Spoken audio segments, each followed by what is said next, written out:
Como é que era esse ambiente aqui? O ambiente era assim, aqui não tinha praça, era só eucaliptos, né? Eucaliptos. E a igreja fazia as festas da laranja. Ah, já tinha festa? Tinha a festa da laranja. Porque aqui era tudo chácaras, era tudo chácara. O tio Orlando arrendou a chácara dos Ramagens. E era uma chácara que ia até, passava um rio lá atrás, que a gente tomava banho naquele rio. Tinha uma pinguela, uma pinguela era uma árvore atravessada assim, né? Tinha divisa com aqueles alemães que eram presos. Ali tinha uma instituição, eles ficavam ali, a gente via eles através dos arames, né? Quando havia o sino na igreja, a torre da igrejinha aqui possuía 2 sinos. E esses sinos anunciavam as missas, as notícias importantes, falecimento, emergências. Há um código para os sinos das igrejas que a população conhecia e reconhecia.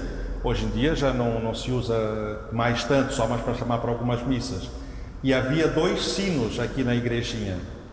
Depois, quando a igreja se muda para o outro lado da praça, a nova igreja constrói a nova torre e manda fazer mais um sino. Então há 3 sinos atualmente na igreja, na torre de sinos da Igreja da Trindade. O de cima e o de baixo são os antigos sinos que soavam na torre da igrejinha. Então os sons daqueles sinos da Igrejinha da Trindade ainda permanecem até hoje na paisagem do bairro. Tinha engenho, tinha gado, tinha marreco, tinha galinha, plantação de galinha legórnia, muitos ovos, muito leite. Cemitério? Hein? Tinha cemitério? Ah, sim, aqui atrás da igrejinha tinha cemitério, sim. Nessa sua época ainda Eu me tinha. lembro do cemitério aqui atrás da igrejinha, assim. Tinha o cemitério abandonado, apareciam os caveiros, os túmulos todos em destruição, não se utilizava mais, porque já existia o cemitério de Itacorubi. Ele ficava logo atrás da igreja e da casa paroquial. Sim, porque quando a igrejinha foi construída, ela tem uma arquitetura vinda dos açorianos, que é ter ao lado do prédio da igrejinha um outro edifício menor chamado de Teatro do Divino, Império do Divino ou Casa do Divino. Entre a igrejinha e a Casa do Divino era um vazio, era um caminho de acesso ao cemitério que ficava aos fundos do conjunto de edifícios, porque naquela época os cemitérios estavam sempre junto dos terrenos da igreja, depois é que foram para onde é o Itacorubi hoje. E quando o cemitério se desloca daqui para o Itacorubi, esse terreno vazio, esse espaço vazio que fica entre a igrejinha e a Casa do Divino, o padre da época solicita à prefeitura autorização e constrói um salão paroquial, que é hoje o nosso teatro da UFSC. Eu, em fevereiro de 73, fui transferido do Seminário Santa Maria de Irati para ser o pároco da Igreja da Trindade. E fui morar na casa paroquial anexa à igreja, com a finalidade de iniciar a construção da nova matriz. Porque sabíamos que a igrejinha, mais cedo ou mais tarde, passaria para o domínio da Universidade Federal. Até então, a igrejinha, em convênio com o arcebispo, pertencia à Ordem dos Frades Menores Capuchinhos. Quando a universidade adquiriu estes edifícios da antiga igrejinha da paróquia, havia uma dúvida o que fazer com os prédios. A igrejinha foi cedida da paróquia para a universidade e ela ficou fechada durante muito tempo e para o pessoal daqui achar uma atividade para ela. Aí o que aconteceu? Nesse meio tempo, o Assis, que inclusive o Dex era aqui do lado, o Assis soube desse prédio aqui e manifestou interesse de pintar, né? De fazer, colocar as pinturas deles aqui. E o Assis, aquele que fez o mural da universidade. Sim. Eu vi o mestre quando estava construindo e pintando, falei com ele, o único contato que eu tive. Sim, o Assis, a gente diz que é um artista catarinense, né? Porque viveu a grande parte da sua vida em Santa Catarina. Ele nasceu em Curitiba, com 2 anos veio para Santa Catarina e a família dele morou aqui no bairro. E ele passou a vida dele de criança aqui no bairro. O pai dele era ligado ao exército, a mãe dele era muito ligada à comunidade, à igreja. Os pais dele atuaram muito aqui na comunidade, na igreja. A primeira manifestação que eu vi do IEDI foi um dia que nós chegamos, de arte assim, nós chegamos e ele mostrou um carro de boi que impressionou a ele, né? Mas ele desenhou num papel, desses papel de venda, assim, bege, né? Com carvão. Eu me lembro que ele riscou ninguém sabia o que ia sair dali, né?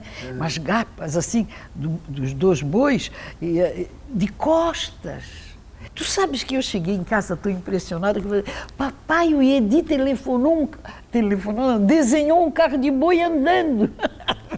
Ele tinha tanta leveza no traço que as professoras chamavam ele para dar um jeitinho nas pinturas dos alunos. Então, assim, essa exposição parece tudo desenho do Iedi, porque os traços dele é que apareciam. Na minha apresentação no DAEX, o Assis já trabalhava lá. Depois vamos dizer assim, das apresentações formais, né? Aquela coisa toda, o Assis, como bom professor, como bom mestre, gente boa, ele já disse, primeira frase dele, assim que eu cheguei lá, ele já chegou isso para mim, o Wagner, é o seguinte, eu vou me aposentar em breve, então tu aprenda tudo que tu puder comigo. Por quê? Assim que eu sair, tu continuas. O Assis é autodidata, nunca teve um professor de desenho. Porque ele foi para a academia não tinha desenho. Né? Se ele ainda fosse para o instituto. E a cor, assim, tu acha que, para mim, ele usava muito a cor, né? Muito bem a cor. As cores naturais, né? Era o vermelho, o verde, o azul, o amarelo, né? Ele gostava de vermelho. E ele usava muito também o verde, porque ele misturava o amarelo com o azul, né? Fazia um verde brilhante. Né? Itaguaçu para ele? Itaguaçu. Eu tenho as pedras de Itaguaçu que disse, Maria, tu vê o que tu quiseres. Tu podes ver 2 rendeiras fazendo renda, né? Eram 2 pedras, uma em cima da outra, né? E a gente podia ver pedra, a gente podia imaginar o que quisesse, porque o que ele desenhava era para abrir a imaginação da pessoa. Ele ficava contente quando a gente começava a interpretar assim, o que sentia, né? Ele tinha muita sutileza na arte de interpretar os sentimentos. O Assis manifestou o interesse de pintar a igrejinha, porque ele dizia, até para o pessoal da EX, que ele nunca pintou uma igreja, então seria a chance dele pintar uma igreja, né? e que seria o último grande trabalho dele. Bom, aí o que aconteceu foi o seguinte, o pessoal do DAEX, naquela época, chamou o pró-reitor, o Vonei da Silva Neles, falou sobre a ideia do Assis de fazer a obra dele aqui dentro da igreja. O Vonei já concordou na hora, porque isso aqui estava abandonado, não tinha previsão do que fazer aqui.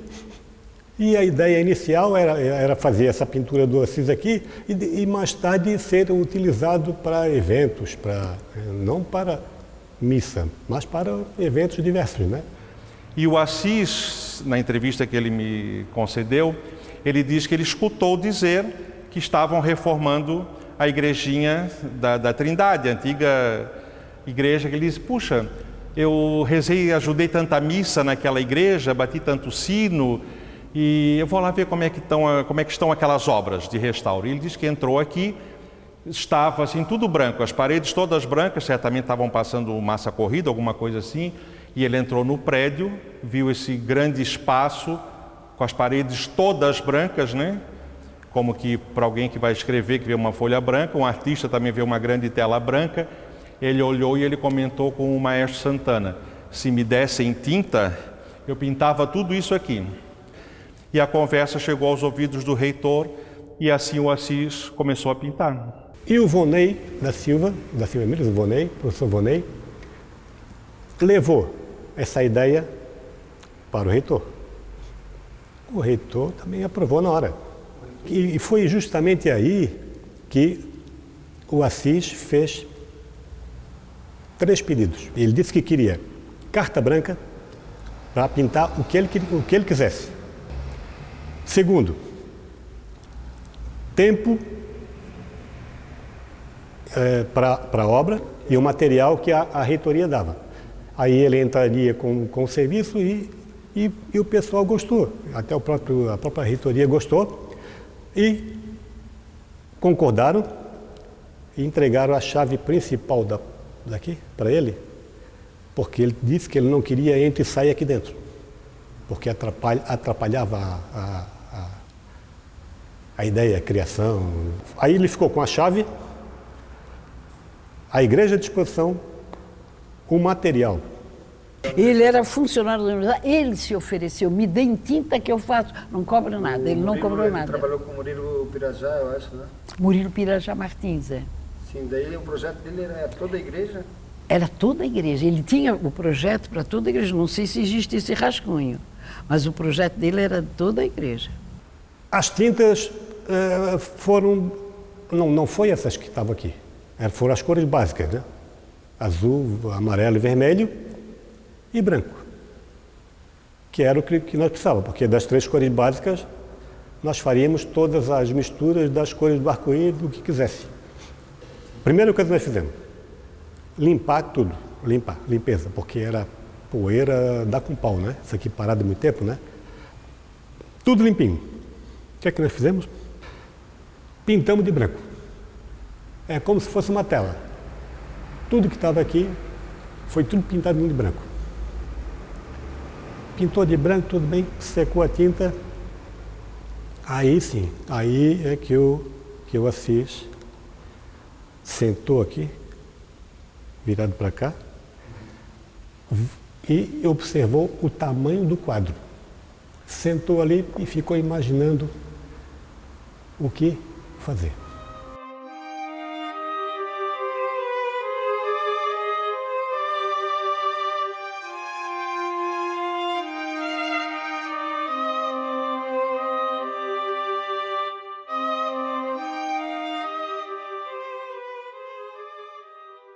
A ideia, ele já tinha na cabeça. Era os 7 pecados capitais, que tudo junto, todo o mal, né, do homem, que o homem possui, tudo isso numa tela só, que seria, como ele falou na época, o Apocalipse. O que é que ele fez? Fez um esboço no papel, assim, mais ou menos, juntou ali, cada ilustração dessa tem um significado. Então ele foi botando significado, né? Foi juntando, foi anotando, tal. Com aquele esboço ali, nós voltamos para a prancheta e fizemos a proporção. Parede, tanto por tanto, a outra, tanto por tanto. Pegamos essa medida, levamos para a prancheta e reduzimos na proporção para o que a gente precisava. Um desenho de mais ou menos um metro. E ali ele começou a fazer tudo que está aqui. As linhas gerais. Fazia o desenho dele e tal. Tudo que está aqui hoje foi feito exatamente naquele papel. Parecia a Santa Ceia, que ele fez. Muito bem. Passada essa etapa, tínhamos que passar aquela da prancheta para cá. dividimos o desenho na prancheta em número de quadros. Depois vimos aqui o número de quadros que tinha no desenho, fizemos aqui, mesma coisa. Então, cada quadradinho do desenho pequeno correspondia a um quadradão aqui. E o que estava dentro de cada quadradinho, a curva, o traço, tivemos que passar para cá.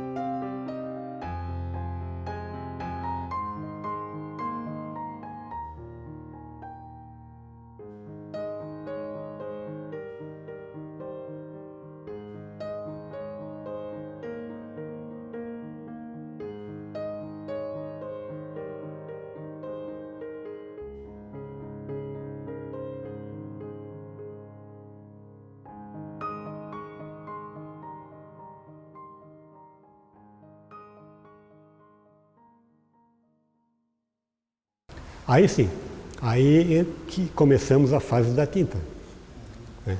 E dali mistura a tinta. Olha, o que foi de mistura foi um negócio fantástico, porque tu tinhas que ir fazendo cada cor, né? Cada cor é específica, um problema, e dali mistura aqui. Ah, não deu, mais escuro um pouquinho, mais aqui, mistura aqui, não, joga aquela para cá. Ó, isso aqui ficou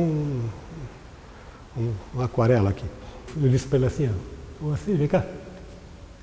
Tu não acha que preto, vermelho e verde escuro é meio agressivo, né? É forte, né? É isso mesmo? Aí ele assim, para mim assim, ó, mas essa é a ideia. Eu quero que as pessoas, quando olhem para a obra, se sintam agredidas. Eu quero que a obra dê uma porrada no cérebro delas. E tem razão, porque tu olha, a primeira coisa que tu recebe é um choque no olho, né? O meu primeiro contato com o mural Humanidade foi quando eu entrei aqui na igrejinha da UFSC em março de 1979, há 40 anos. Eu entrei pela porta lateral do antigo altar, dentro da pintura, porque a pintura envolve todo o altar e outras partes da igrejinha. E quando eu entrei para o ensaio do coral, que eu entrei naquele ano no coral, eu tive um impacto, eu digo que eu tive um choque cromático, com aquelas cores verde, vermelho, na sua maioria, e outras cores, imagens tão fortes, diferente do que a gente está acostumado a ver em igrejinha, capelinha, que normalmente são branquinhas, amarelas, azuis. E quando eu entrei, eu tive aquele choque com aquela pintura. Achei bonita, impressionante, mas fiquei chocado pela força cromática. E tinha sido inaugurada fazia 3 meses, no final do ano anterior. Pelo que eu pesquei dele, que ele dava umas dicas de vez em quando, começou por aqui. Ele fez os reis como se os poderosos bebendo o sangue dos inocentes, que ele representou pela ovelha. Ao lado dele, ele tinha os exércitos, os guerreiros, que protegiam os poderosos e, ao mesmo tempo, o mesmo guerreiro matava a pomba da paz. Aqui, a escada do poder, ele fez. O pessoal amarrado na escada do poder. Embaixo tinha o pessoal que fazia de conta que não via. As leis inacessíveis. Tu nota que daqui em volta até aqui, ele botou todo o povo, todo embaixo amontoado, tentando subir. Não, eu que digo, olhando as fotos, a gente sente, né, uma explosão, porque todo o desenho do Iedi tinha movimento. Podia parecer estático, mas a gente sentia as falanges, o que é aquilo? Gritando por justiça, aqueles braços, um rei preto e um branco, né? Trocando. Né? Eu sinto que há dentro dele, o Edith dentro dele, ele tinha esse espírito revolucionário. Ele tinha, apesar de ser uma criatura mansa, mas ele expressava nos seus trabalhos. Ele falou que esse vermelho aí é o fogo do inferno. Até ele fez em forma de mão, né? Até ele fez assim, em forma de mão, assim, que vai pegar todos, dos inocentes até os poderosos. A morte montada no cavalo. No colo da morte está o tempo, e a morte em forma de esqueleto, tal, esqueletinho, puxando um monte de neguinho aqui pelo pescoço aqui e tal, e vai levando. O cavalo da morte, ó, raivoso aqui, ó, é inclemente. Ele não respeita não, ele vai por cima de todo mundo mesmo. A justiça. As pessoas tentando alcançar a justiça, e a justiça não deixa. Aí ele diz assim, não, isso aí, ó, meu amigo, isso aqui é o seguinte, isso aí é uma banana pro povo, cara. Que a própria justiça, tipo assim, ó, meu amigo, o povão aqui, né? Basicamente, o que eu pesquei dele foi isso. Basicamente, a ideia da obra era essa. Verdade, isso nunca saiu da minha cabeça, haja vista que estamos hoje, 40 anos depois, falando sobre isso, né? E a pintura, ela marcou tanto, e eu sempre fui muito curioso, eu perguntava para o maestro, o que significam esses desenhos? Quem é esse artista? Eu não sabia quem era Assis, se era catarinense, brasileiro, estrangeiro, enfim, não sabia. E o maestro explicava para nós, e às vezes algumas brechas do ensaio, em algum momento ele explicava, porque ele acompanhou, inclusive, né, na reforma do edifício, o maestro acompanhou os trabalhos do Assis. Então ele explicava, e com o tempo eu fui tendo esse esclarecimento, digamos assim, sobre a obra e sobre o artista, e fui cada vez ficando mais curioso, né, sobre quem era o Assis. Aí no dia da inauguração, 8 horas da manhã do dia, quem veio para cá? Veio o reitor, Quem era o reitor? o Stemer, veio boa parte dos pró-reitores, diretor do centro, não vieram todos, mas veio uma turma legal, umas 20 pessoas assim, mais ou menos por aí. E até ali aconteceu, foi meio apoteótico, cara, essa entrega, porque ninguém havia visto a obra antes. E o que ocorreu ali foi o seguinte, eu estava mais vezes aqui, eu e o Assis aqui, o reitor veio aqui, e o pessoal ficou também por aqui.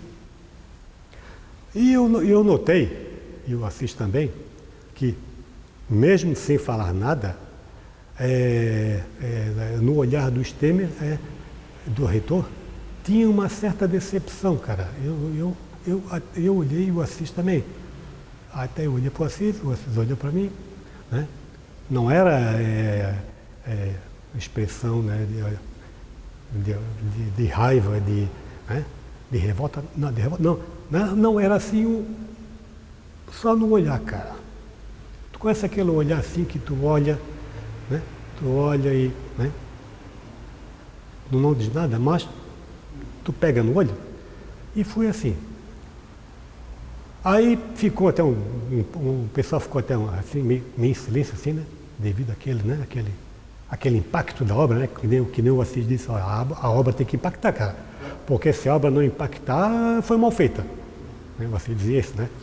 Então, como deu impacto, mas deu um impacto legal ali. Deu uma porradinha legal. Tudo aquilo que o Assis falou para mim, que ele queria na pintura, ele queria agredir. Né? E conseguiu, porque o pessoal que veio para cá com o reitor, eles ficaram assim, todos eles assim, meio ressabiados, né? Meio assim e tal, né? Silêncio, quieto, um olhando para o outro, né? Foi aí que o reitor perguntou, Assis, o que é que significa isso aí? Aí o Assis, Assis, vou te explicar o que é que significa. O Assis começou aqui pela frente e começou a explicar. Quando começou essa explicação, eu até dei para ti aí, mais ou menos o que era, só que nas palavras do Assis, era perfeita, forte, pesada. Rapaz, foi aí que, se o pessoal já estava calado, aí que eles ficaram mudos. Cara, se ouvia uma mosca voar. Aí quando o Assis percebeu, além do impacto visual, o impacto explicativo da coisa, porque imagina, um negócio desse aqui dentro da igreja. Quando 78? 78, foi na inauguração 78, nesse mês. Quando deu aquele que ficou aquele silêncio sepulcral, né? Aí o Assis, para dar mais uma quebrada, para não ficar em silêncio e tal, aí o Assis perguntou assim, pro Stemmer, qual era a tua ideia de pintura aqui para a igreja? O que é que tu tinhas em mente? Aí o Stemmer disse para ele assim, eu pensei que tu ia fazer já que é na igreja, eu pensei que tu ia fazer um céu azul, todo azul, umas nuvens brancas e umas gaivotas voando no céu. Aí eu assisto assim, tudo azul, nuvem branca, uma gaivota voando no céu, é? Tá. Professor, é o seguinte, se o senhor quiser,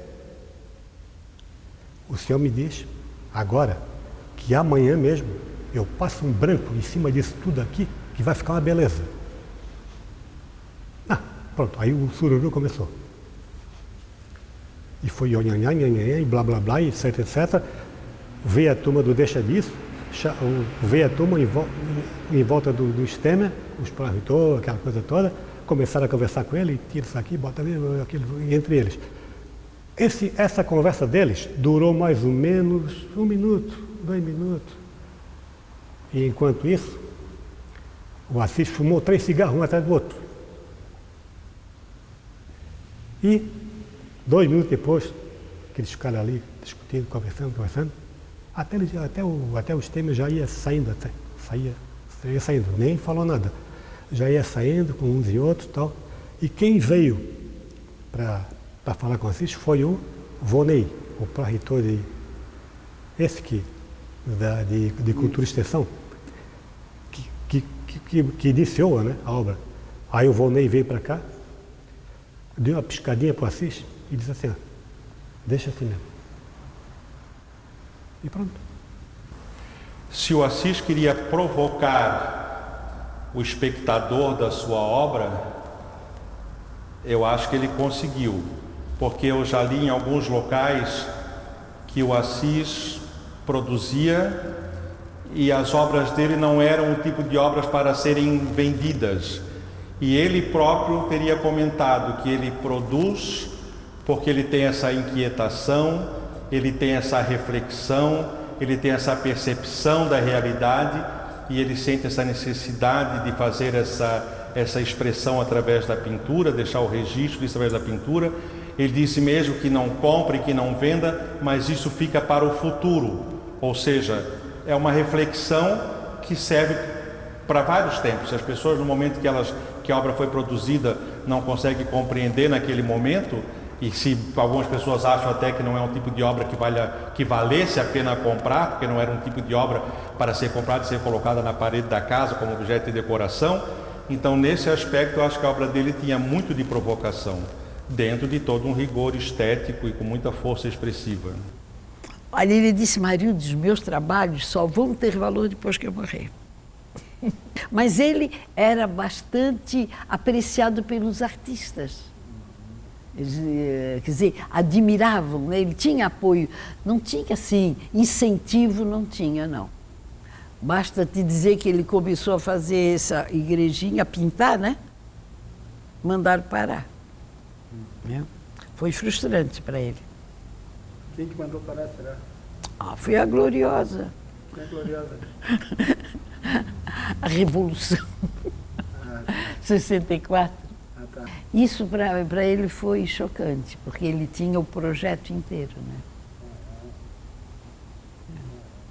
Mas ele tinha um espírito muito superior.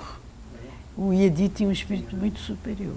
Ele não se... Ele sentia, mas ele não demonstrava, né? Só que aí aconteceu aquilo que o Assis queria e não deu para fazer, que era a continuação da obra até lá na frente, até lá na porta. Ele ia fazer assim e ia chegar até lá na porta. Lógico que com outros temas, aproveitando a mesma ideia de pintura, mas com outros temas, né?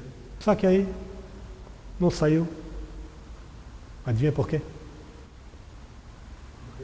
Faltou clima, né?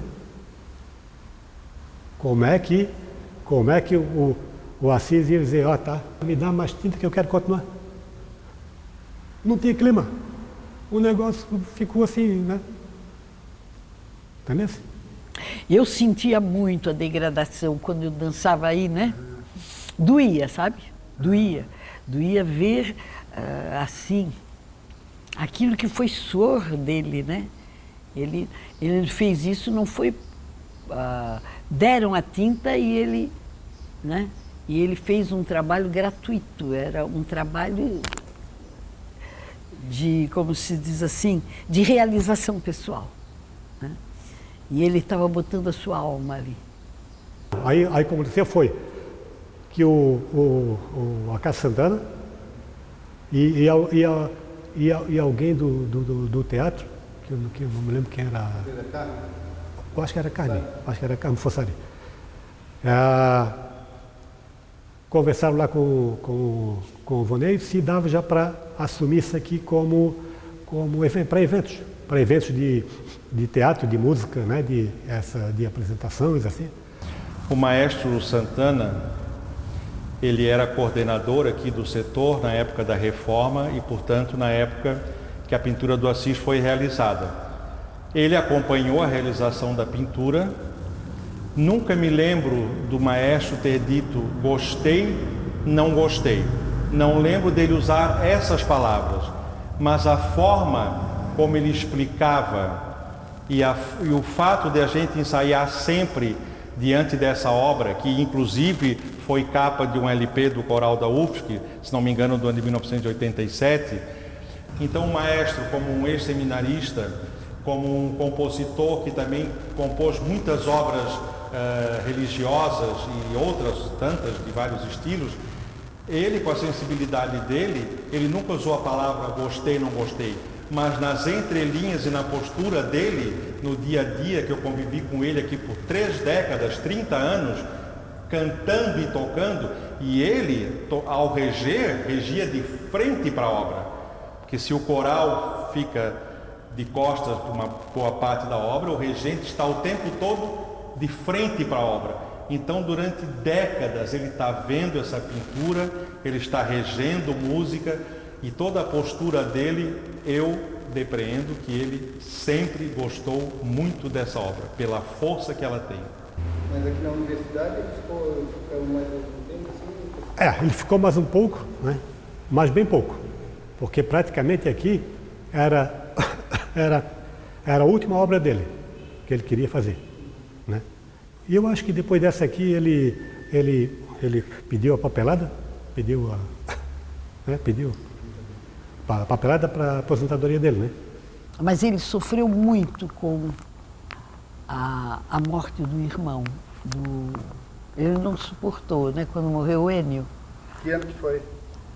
O Enio.